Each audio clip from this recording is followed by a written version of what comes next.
sometimes I finish seeing a movie and I don't know if other people are like this. I just want to talk about it to somebody, to everybody. I just want to tell everybody about it.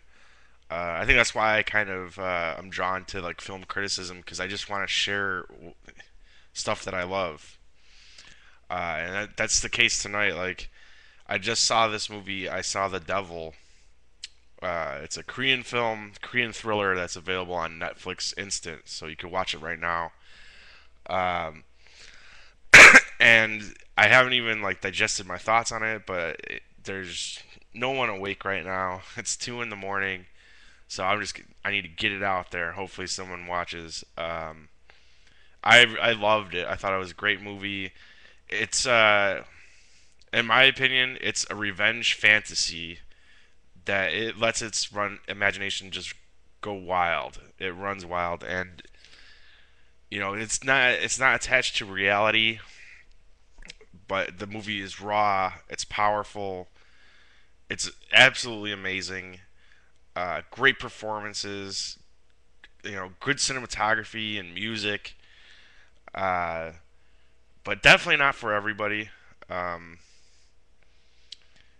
and if you're one of these people that when you watch a movie, you're like, oh, that's unrealistic, or that doesn't make sense, or why would this guy do this? It's stupid. If you're one of those people that just can't accept a movie for having plot holes or things that don't make sense, stuff like that, it's gonna bug you probably. But if you could, like, it bugs me too in movies. It bugs me in movies where the movie is trying to be realistic, and then there's like one thing that sticks out. You're like, that doesn't make sense, or they just put that in there so the movie would be longer. Uh, you know, if the person did the right thing here, the movie would end right away. And this is definitely one of those where it's like the movie could have been done like 40 minutes in if the main character would have done the thing that you wanted him to do or that he wanted to do. But this movie doesn't care about being real. It's just this movie is a kid playing with toys. It's the director just having fun with his imagination of how far you could take a revenge fantasy. And if you could, like set aside, oh, that doesn't make sense or whatever, and just go for the ride. I think it was an absolutely thrilling ride. I'm not gonna try to pronounce any of the actors' names because it's a Korean film, subtitled all Korean actors. The director, I will try to say his name is Ji Woon Kim. If I got it wrong, does not surprise me at all. But anyways, what it's about is this guy, his wife is killed by a serial killer. Well, let me rephrase this.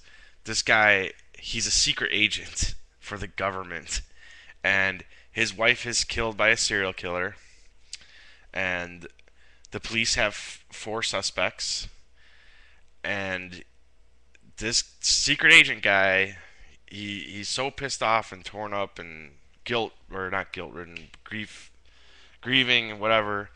He decides he's gonna take a couple weeks vacation from work, and he goes and does some of his own work. And he wastes no time going after. He goes after all four of the suspects. He doesn't care. Uh, very violently goes after one of them right away and smashes this guy's balls with a wrench. And right there, you get an idea of what you're gonna get out of this movie. Uh, and it also spends a lot of time following the serial killer as he's going around killing people. It felt like a mix of a couple things to me. Um, there's a little bit of like Silence of the Lambs in there, and I don't know, just different things. I forgot when I was watching the movie. I'm like, this is like Silence of the Lambs meets something meets something else. Just absolutely insane, crazy violent, an orgy of violence and revenge. And what this guy does is he, hones in on who the killer of his wife was. his pregnant wife, and he um, instead of just killing the guy, he tortures him, but not like keeping him in one room and torturing him for days. He hurts the guy a little bit and lets him go, and then gets him again and does a little more damage. And what he's basically doing is he puts like a tracking device that's in a capsule and down the guy's mouth, and so he's just following the guy. And somehow he has audio too. I forget. I don't mean I don't know if they even explain that if it's in the capsule. This is one of those like movies where you just gotta accept, you know, that it's not married to reality. Um, and so every time this serial killer is about to get his kicks again and kill someone else or something, this secret agent comes up, hurts him more, and the victim gets to escape.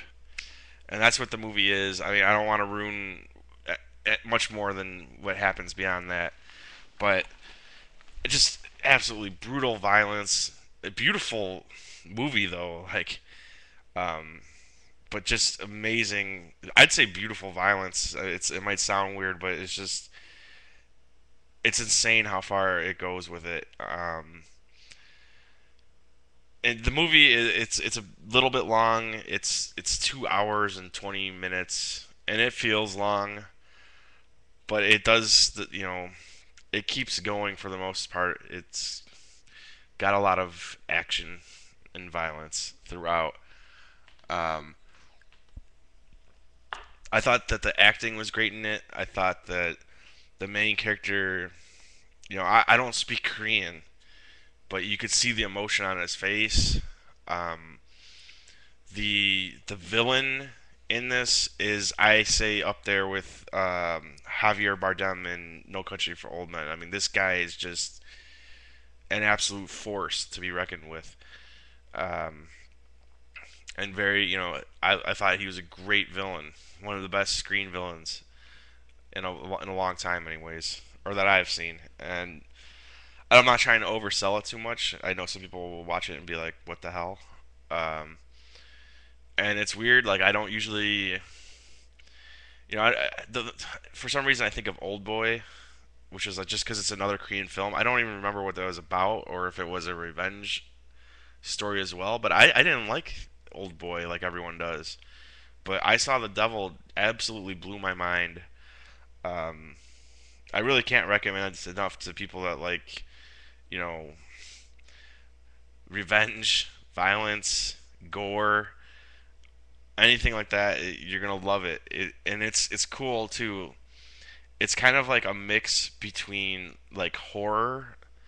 This is what I was thinking of. I'm like, this is like a mix between like Silence of the Lambs, like Hostel, and like a kung fu movie because the secret agent guy is, or like I don't know, Born Identity or something like the martial arts. Like the secret agent guy like uses martial arts like crazy.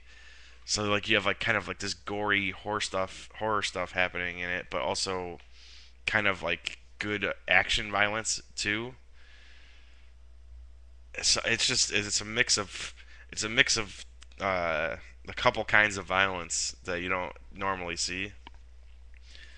I love that about it. I thought that even though the characters are like you don't learn too much about the main character, but it's all written on his face, like his pain, um, and just really good, beautiful moments. Like I love the final shot of it.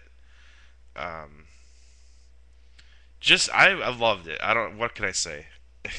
It was definitely like an awesome mix of different kinds of violence. And as a revenge fantasy, I don't think I've seen one go this far into just diving into what the genre is and having fun with what it is.